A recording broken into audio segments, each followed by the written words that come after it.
अस्सलाम वालेकुम, मैं हूं आबिद अंदलीब। नाजरीन, बड़ी अहम डेवलपमेंट हुई है। इमरान खान के साथ साथ इस वक्त जनरल फैज़ और जनरल बाजवा अपनी टीमों के साथ जो है वो उतर पड़े मैदान में, और ये बड़ा ही इंटरेस्टिंग मरहला है। ये इसलिए इंटरेस्टिंग मरहला है कि शायद इससे पहले कल तक मैं खुद भी उन लोगों में शामिल था जो ये कयास कर रहे थे कि शायद वो जो सफ़ा है, एक सफ़े की बात है, वो कहीं ना कहीं से फट गया। और इसकी बहुत सारी वजूहात हैं, मैं आपको बताऊंगा कि ये क्यों लग रहा था।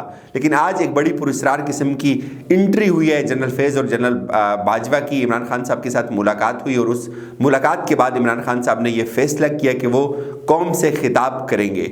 अब वो कौम से जो खिताब करेंगे वो क्या होगा। इस दौरान एक और जो इंटरेस्टिंग डेवलपमेंट है वो ये है कि इस वक्त पीटीआई ने जो चेयरमैन सेनेट के लिए उम्मीदवार अपना मुंतखब किया, उसमें वो सादिक सिंजरानी का नाम सामने आ रहा है। इससे आपको बैकग्राउंड थोड़ा सा समझ आ जाएगा कि सादिक सिंजरानी साहब को किन हालात में लाया गया, उनके खिलाफ एक अदम एतमाद हुई, उसमें क्या हुआ था और उसके पीछे कौन खड़ा था। और आज एग्जैक्ट एक दफ़ा फिर वही सिनेरियो है, उसमें क्या क्या हो सकता है और इमरान खान क्या गुफ्तगू आज करने जा रहे हैं, और अगले कुछ दिन क्यों अहम तरीन दिन तस्वर होंगे पाकिस्तान की मौजूदा सियासी तारीख के हवाले से। सबसे पहले तो मैं आपको बताऊं कि ये क्यों ये तस्वर था कि इस वक्त जो सफ़ा है वो फट गया है। उसकी सबसे बुनियादी वजह कि हफीज़ शेख जो है उसको हमारे फ़ौजी भाइयों की बड़ी मदद हासिल है, और वो बहुत ज़्यादा उनके बारे में ये है कि वो इस्टेब्लिशमेंट के हमेशा करीब तस्वर किए जाते हैं और वो उनके ही कैंडिडेट थे। और दूसरी तरफ जो तजियाकार है अपनी निजी गुफ्तगुओं में ये भी कह रहे थे कि अगर ये हफीज़ शेख साहब की जो शिकस्त है ये बज़ाहिर इमरान खान साहब की नहीं है, ये तो फौजी भाइयों की भी है। और इससे पहले इसको लिंक किया जा रहा था सादिक सिंजरानी के साथ, और अब यह तस्वर था कि सादिक सिंजरानी भी अब चेयरमैन सेनेट नहीं होंगे। इस सिचुएशन को समझने के लिए आपको उस बैकग्राउंड को समझना बहुत ज़रूरी होगा, जिस फार्मूले के तहत जो सादिक सिंजरानी साहब थे जिस वक्त उनको चेयरमैन सेनेट के उनके खिलाफ जो अदम एतमाद की तहरीक आई थी वो किस तरह से नाकाम हुई। अगर आपको याद हो, ये मेरे ख्याल में 2019 की बात है, अगस्त की, उनके खिलाफ एक तहरीक लाई गई अपोजिशन की तमाम पार्टीज़ की जानिब से, जिसमें अपोजिशन की जो कैंडिडेट थे वो मीर हासिल बजिंजो थे, जो अब इस दुनिया में नहीं रहे। बलूचिस्तान से उनका ताल्लुक था, और उनके बरक्स दूसरा भी कैंडिडेट जो था साजिद सिंजरानी, उनका भी ताल्लुक बलूचिस्तान से था। उस वक्त अदम एतमाद लाई गई, उस वक्त अदम एतमाद जो है वो नाकाम हुई, और सिर्फ 3 वोटों के डिफरेंस से सादिक सिंजरानी साहब जो है वो अपनी सीट बचाने में कामयाब हुए। कुल 50 वोट मिले हासिल बंजू साहब के पैनल को, हालांकि उनको जो दरकार थे वोट वो 53 वोट थे। इस तरह सादिक सिंजरानी साहब जो है वो उनके हक में मेरे ख्याल में 45 वोट उनको उस वक्त पड़े थे। और उस वक्त भी जब मैं खुद पार्लियामेंट के अंदर मौजूद था, जब मीर हासिल बंजू साहब का ये डिक्लेयर हो गया कि वो इलेक्शन हार गए, जब वो बाहर आए तो उनसे हम लोगों ने सवाल किया कि अमीर साहब ये क्या हुआ। तो उन्होंने ये कहा था कि ये सारे के जो वोट मेरे खिलाफ पड़े ये जनरल फैज़ के वोट हैं। और इसके बाद आपको पता है कि एक खबर भी बनी थी और बहुत ज़्यादा इस पर ले दे हुई थी। वो भी एक फैसला कुन मोड़ था। और उसके बाद आपको ये भी पता होना चाहिए कि सादिक सिंजरानी साहब भी जो है वो उनको भी किन हल्कों की तायद हासिल है। लेकिन अब जो फैसला किया गया इमरान खान के साथ जनरल फैज़ और जनरल बाजवा ने मिलकर मैदान में उतरने का, ये जो एंट्री उन्होंने डाली है, ये बहुत सारे जो शकूक व शुबहात जो जन्म ले रहे थे उनका बहुत हद तक जो है वो इसमें जवाब आपको मिल रहा है। कि पहली बात है कि जो सफ़ा है जिसको लोग बहुत ज़्यादा कल से ले दे कर रहे हैं मीडिया पे आकर के, इमरान खान और फ़ौज के दरमियान जो इख्तलाफात हैं वो बड़े गहरे किसी तूफ़ान का पेश खेमा हो सकते हैं, या वो बहुत गहरी हद तक जो है वो इस वक्त अपनी जड़ें मजबूत कर रहे हैं। ऐसी कोई बात नहीं है। इसकी सबसे बड़ी दलील ये है कि इस वक्त आज जो फिर मुलाकात हुई है जनरल फैज़ और इमरान खान की, जनरल बाजवा उस मुलाकात में थे। वहाँ ये तय पाया कि आप फ्रंट फुट पे खेलें, आपको किसी तरह से भी डरने की ज़रूरत नहीं है, आपको कोई नफसियाती प्रेशर लेने की ज़रूरत नहीं है। हम आपके साथ हैं, हम देखते हैं पीडीएम कैसे जीतती है। ये वही पीडीएम है जो हमारे पाँव पड़ती है, और फिर ये वही पीडीएम है जिसने पहले भी एक दफ़ा सादिक सिंजरानी को हटाने की कोशिश की थी। अब हम इनको निपट लेंगे। तो ये तो वहाँ गुफ्तगू हुई। और अब जो बात है इमरान खान की, इस वक्त इमरान खान क्या गुफ्तगू कर रहे हैं, क्या करने जा रहे हैं, क्या हंगामी स्टेप उठाने जा रहे हैं, और कैसा यार्कर खेलने जा रहे हैं। मुझे इत्तेज़ाज़ हसन साहब की नाज़रीन एक बात याद आती है। उन्होंने ये कहा था कि अगर ये इमरान खान को निकालेंगे तो इमरान खान ये नहीं कहेगा कि मुझे क्यों निकाला। इमरान खान ये कहेगा कि मैं बताता हूं मुझे क्यों निकाला। मुझे इसलिए निकाला कि मैं इन चोरों का एहतिसाब करना चाहता था। मुझे इसलिए निकाला कि मैं इनसे कौम की लूटी हुई दौलत को वापस लाना चाहता था। मुझे इसलिए निकाला और फिर ये बहुत बदला हुआ इमरान खान पाएंगे।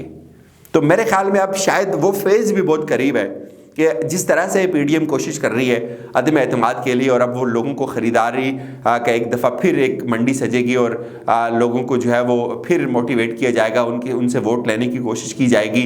मुझे नहीं पता कि एतमाद का ये जो वोट है इमरान खान को पड़ेगा या नहीं पड़ेगा, लेकिन इस चीज़ से ये थोड़ा सा ये अब एक यकीन पुख्ता हो जाता है ये चीज़ देख के कि अगर फ़ौजी भाई इमरान खान साहब के साथ हैं तो यकीन माने ये सब क्या कौन ठहर पाया इस्टेब्लिशमेंट के आगे, कौन ठहर पाया इन तूफ़ानों के आगे। ये बड़ी बड़ी जो बातें करते हैं कि हम इनको बैक फुट पे लेके चले जाएंगे और ये हम इनको धरनों से गिरा देंगे और हम इनका सबक पढ़ाएंगे, ये इनकी भूल है। ये इनकी भूल है। अगर कोई लोग ऐसे सोच रहे हैं तो वो पता नहीं जो है वो किसी अहमकों की जन्नत में रहते हैं। बहरहाल ये एक अच्छा एक साइन है कि इमरान खान साहब के साथ इस वक्त फ़ौज शाना बशाना खड़ी है और सबको ये चीज़ पता है कि इमरान खान को हटाने के लिए सिर्फ पीडीएम नहीं, इंटरनेशनल जो माफियाज़ हैं, इंटरनेशनल जो लाबीज़ हैं वो मुतहर्रिक हैं। तो इन हालात में किसके साथ खड़ा होना है, क्यों खड़ा होना है, ये सबको पता है। ये उनको भी पता है, वो बड़े एक्सपीरियंस लोग होते हैं। उनकी मुलाकात के बाद ये तहस्सुर तो कायम हो गया कम अज़ कम कि ना तो वो सफ़ा फटा हुआ है और ना अदम एतमाद की तहरीक कामयाब होगी और ना सादिक सिंजरानी जो है वो हटेंगे अपनी उस पोस्ट से। आपको पता होना चाहिए कि पहले भी यही फार्मूला लगा था, इन्होंने बड़ी कोशिश की थी। अब इमरान खान क्या कहेंगे? इमरान खान कहेंगे कि देखें इस वक्त हमारे पास 180 वोट थे, हमारे पास 180 वोट हमें पड़ सकते थे। ठीक है जी, चले कुछ लोगों के वोट गलत पड़ गए, वो ख़राब हो गए। ये कैसे मुमकिन है कि जिनके वोट कुल 160-65 हूँ टोटल, उनको 169 वोट पड़ जाएं और जिनके 180 वोट हूँ वो बेचारे जो है वो 164 पे आके रुक जाएं। तो ये बात समझने की है। बुनियादी तौर पे इस कौम को एजुकेट करने की ज़रूरत है। इस कौम को बताने की ज़रूरत है कि असल मसला कहाँ है। इस कौम को आज तक इस मुनाफिक मीडिया ने ये बात नहीं बताई कि हमारे साथ चोरी कहाँ से होती है, ये सिस्टम हमारे साथ कहाँ से खयानत करता है, कहाँ से 2 नंबरी की जाती है। इनका मयार ये है कि पीडीएम अगर जीत जाती है तो वो जमहूरियत की जो है वो बहुत बड़ी फतह है, उसको सेलिब्रेट किया जाए। पीडीएम अगर वोट चोरी करके जीतती है वो जमहूरियत की फतह है। यूसुफ रज़ा गिलानी अगर हार चोरी करके वोट खरीद कर पार्लियामेंट में आ जाते हैं तो उनको किसी और तायद की ज़रूरत नहीं है। कोई अखलाकियात उनके लिए लागू नहीं होती, कोई कानून उनके लिए लागू नहीं होता। वही प्रोसेस अगर इमरान खान करता है या उनकी पार्टी का कोई बंदा करता है, वो एस्टेब्लिशमेंट की साजिश नज़र आती है, वो उनको 2 नंबरी नज़र आती है, वो इनको चोरी नज़र आती है। तो इसलिए कौम को ये बात इमरान खान बताएंगे कि इस वक्त हम ये कहते थे कि हम सुप्रीम कोर्ट के अंदर जाएं, हम सुप्रीम कोर्ट के अंदर गए, फिर वो ये कहेंगे कि हम इसको इलेक्शन कमीशन के पास लेके गए, हमारी किसी ने नहीं सुनी। तो बुनियादी तौर पे जो कॉन्सेप्ट बनता है वो यही बनता है कि आज ये चीज़ साबित हो रही है। जो फ़िलासफ़ी शाह वलीउल्लाह साहब ने अपनी किताबों में लिखी, जो फ़िलासफ़ी इब्न खुल्दून ने लिखी, जो फ़िलासफ़ी हमारे बड़े बड़े मौलाना उबैदुल्लाह सिंधी ने जिस पे काम किया कि एक इंसान जो है वो सिस्टम के आगे बेबस होता है, सिस्टम हमेशा ताकतवर होता है। एक इंसान सिस्टम का कुछ नहीं बिगाड़ सकता। जितने भी हमारे समाजी सियासी रवैये हैं वो सिस्टम बनाता है, वो फ़र्द वाहिद नहीं बनाता। तो आज कम से कम वो चीज़ तो सादिक आई। अब हमें ये चीज़ समझनी चाहिए। जो लोग ये कहते थे कि 1 मैन शो हो जाता है तो 1 मैन शो इनफ होता है सिस्टम के लिए, तो सिस्टम के आगे कोई भी फ़र्द कोई हैसियत नहीं रखता, सिस्टम डोमिनेट करता है। जिस तरह आज आपने देखा ये एक सिस्टम है और ये सब लोग उस सिस्टम का हिस्सा हैं और उसके बेनिफिशरी हैं।